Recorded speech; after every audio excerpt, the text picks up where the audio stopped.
Многие эксперты считают, что корень всех проблем на сегодняшнем Северном Кавказе, корень проблем радикализации, распространения идей экстремизма в социально-экономических причинах. И что если дать работу, если стабилизировать экономическую ситуацию, молодежь перестанет радикализироваться и перестанет уходить в леса и пополнять ряды боевиков. На мой взгляд, проблема намного сложнее. Ребята уходят в лес не за экономической стабильностью, и не за экономическим процветанием, и не за стабильной зарплатой, и не за акциями там, «Газпрома». Да? Ребята уходят в лес совершенно по другим причинам, причем уходят из предельно обеспеченных и состоявшихся семей. Проблема намного глубже, чем просто социальная или экономическая неустроенность. На мой взгляд, сегодня мы после краха прежнего общего дома, общего мира советского, страна не смогла предложить народам, населяющим ее, какую-то объединяющую платформу, идеологическую, культурную, смысловую, цивилизационную, для чего мы вообще должны вместе находиться. И сегодня я наблюдаю все большее расхождение такой культурно-цивилизационных плит, да, кавказская плита, так скажем, культурная, все больше отходит от русскоязычной плиты, а русская, наоборот, отходит от кавказской. Происходит опасное уже, катастрофическое просто по своим последствиям размежевание прежнего единого мира и единого пространства. И в это же время я наблюдаю на Кавказе то, что я называю консервативной революцией в среде молодежи. Молодежь восстает против своих отцов. Против отцов, которые получили советское образование, против отцов, которые стали, так скажем, светской интеллигенцией Кавказа. Молодежь выбирает совершенно другой путь. Пускай это не критическая масса молодежи, но она самая активная. Молодежь выбирает путь все большего возврата даже не к самим кавказским обычаям, даже не к самому кавказскому традиционному образу жизни. Потому что тот же самый Рамзан Кадыров, который делает ставку на традиционные ценности, традиционные институты, тейповые институты, на адатную основу, так скажем, чеченского общества, на кадирийский тарикат, даже он не в силах удержать молодежь, потому что она все больше уходит совершенно к другим персонажам. Сегодня Кавказ попадает под влияние глобальных процессов, которые протекают по всему миру. Ну, кто-то называет это возрождение ислама, кто-то называет военно-политической, социальной мобилизацией исламского мира. Но я хочу напомнить одну вещь, что прежняя Кавказская война 19 века протекала на общем фоне упадка исламской цивилизации. Когда исламский мир клонился к своему закату, и это все закончилось распадом халифата и отменой халифата в 1924 году. Сегодня же мир переживает бурное исламское возрождение. И это касается не только Кавказа и России, это касается Нью-Йорка, Лондона, Парижа, это касается стран Ближнего Востока, Турции. Куда бы мы ни кинули взгляд, мусульмане везде сегодня являются возмутителями спокойствия в хорошем и в плохом смысле, являются ньюсмейкерами, задают позитивные, деструктивные, но все-таки задают какие-то тенденции, на которые у сегодняшнего мира нет ответа. Нет ответа на эти тенденции, которые задают мусульмане и у современной России. И все это дело очень плохо закончится, если сегодня политическая элита, интеллектуальная элита не выработает волю какую-то некую общую, не консолидирует эту волю и не начнет в спешном порядке растить новую интеллектуальную элиту, которая может ставить очень смелые вопросы, искать на них оригинальные ответы, нестандартные. Может быть, даже как-то пойти на какое-то переформатирование вот этого интеллектуального, смыслового, политического пространства российского, для того, чтобы вот этот импульс возрождающегося ислама направить не на разрушение страны, а на ее все большее укрепление и придание импульса для дальнейшего развития. В стране нет некой общей социокультурной идентификации. В принципе, Северный Кавказ сейчас выпадает из какой-то понятийной картины мира, и в ней остаются какие-то только негативные моменты, связанные с Северным Кавказом. Существуют лакуны, вот эти дыры, которые, как правило, заполняются стереотипами или предубеждениями. Все остальные аспекты как-то особо и не освещаются. Отсутствие идентичности, оно зачастую порождает инкультуративный шок, который возникает при столкновении культур внутри одной страны. И, как вы понимаете, этот инкультуративный шок, он в дальнейшем порождает ряд конфликтов. Также на фоне всех этих событий зачастую возникает неправильная трактовка культурного кода. Необходимо создать какую-то общую идентичность. После развала Советского Союза общая идея, которая была граждане Советского Союза, она исчезла, и что-то должно прийти на это место, что-то объединяющее, скрепляющее, что-то, что побуждало бы все народности, абсолютно невзирая на противоречия, жить в согласии, в мире, не конфликтовать. А если и возникают какие-то конфликты, то делать так, как это делают за рубежом, где к конфликту стараются относиться как к какому-то позитивному явлению и искать какие-то конструктивные решения для его решения.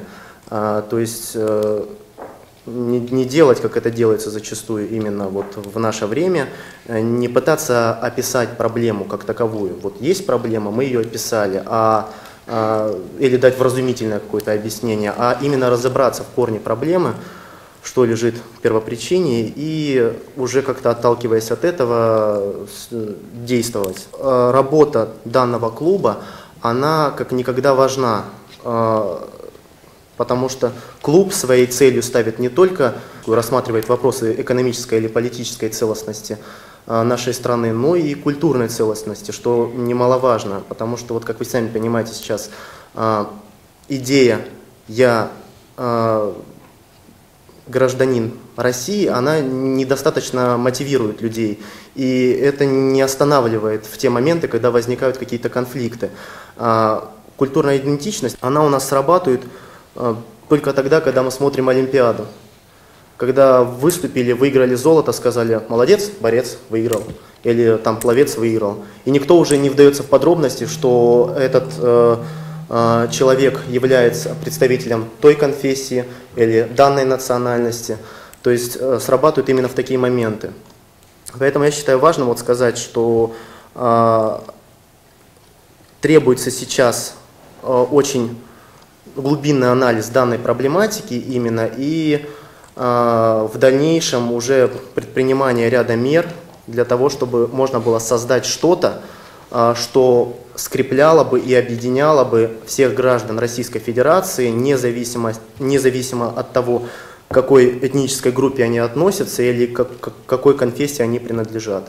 Я все-таки не побоюсь сказать, что на Кавказе идет уже давно и продолжается, она не останавливалась ни на один день, война. Как бы надо называть вещи своими именами. Если мы говорим, что там происходит война, то, наверное, правильнее было бы говорить тогда о том, какие процессы, какие идеи, сначала какие идеи должны быть порождены и каким процессом эти идеи должны вести, к процессам, связанным с умиротворением Кавказа. То есть я думаю, что мы еще находимся в этой фазе, да, то есть в этой фазе истории сегодня по отношению к Кавказу.